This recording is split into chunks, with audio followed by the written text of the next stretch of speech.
কুষ্টিয়ায় পদ্মা ও গড়াই নদীর পানি বৃদ্ধির সঙ্গে সঙ্গে ভয়াবহ আকার ধারণ করেছে ভাঙন।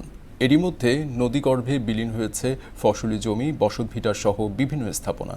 ভাঙন রোধে স্থায়ী কার্যকর ব্যবস্থা নেওয়ার দাবি নদীপাড়ের মানুষের। এ বিষয়ে দ্রুতই ব্যবস্থা নেওয়ার কথা জানায় কর্তৃপক্ষ। মিলন খন্দকারের প্রতিবেদন জানাচ্ছেন মাহমুদা আক্তার। কুষ্টিয়ায় পদ্মা ও গড়াই নদীর পানি বাড়ার সঙ্গে সঙ্গে ২১ কিলোমিটার এলাকা জুড়ে ২৮টি পয়েন্টে দেখা দিয়েছে তীব্র ভাঙন। এর ফলে হুমকির মুখে পড়েছে নদীর পাড়ে থাকা বসতবাড়ি, হাজার হাজার ফসলি জমি ও গাছপালা। ইতোমধ্যে কুমারখালী, খোকসা, রাজবাড়ী পর্যন্ত কয়েক হাজার বসতভিটা নদীগর্ভে বিলীন হয়ে গেছে।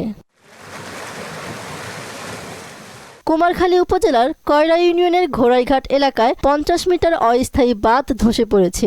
ভাঙন ঠেকাতে পানি উন্নয়ন বোর্ড জিওব্যাগ ফেললেও নদীপাড়ের মানুষের দাবি, সাময়িক নয়, স্থায়ীভাবে ভাঙন রোধে কার্যকর ব্যবস্থা নিতে হবে সরকারের। আমাদের ফসলি জমি ছিল নদীর ভাঙনে, ফসলি জমি সবারই শেষ। স্কুল, কলেজ, মাদ্রাসা এগুলো নদীর গর্ভে বিলীন হয়ে যাচ্ছে। পানি উন্নয়ন বোর্ডের লোক আসে আপনার বস্তা দেওয়ার পরে আপনার এটা আছে ঠিক মানেছে।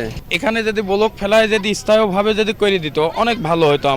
আমাদের রাষ্ট্রপ্রধানদের কাছে জানান বা দেশের বড় বড় কর্মকর্তা যারা আছে তারা জানুক, এই দ্রুত এই বাঁধটা স্থায়ীভাবে আমাদের এই বাঁধটা করা যাবে। ঝুঁকিপূর্ণ এলাকায় জিও ব্যাগ ও জিও টিউব ফেলে জরুরি ভিত্তিতে ভাঙন প্রতিরোধে কাজ চলছে বলে জানায় পানি উন্নয়ন বোর্ড। বিভিন্ন জায়গায় যে জায়গাটা ম্যাসিভ ভাঙন সৃষ্টি হচ্ছে সেই জায়গাগুলোতে আমরা জিও ব্যাগ এবং টিউব ফেলে ভাঙন প্রতিরোধের প্রয়োজনীয় ব্যবস্থা গ্রহণ করছি।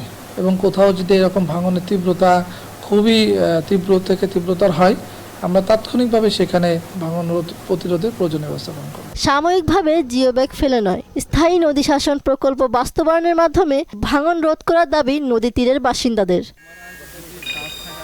মাহমুদা আক্তার, মোহনা সংবাদ।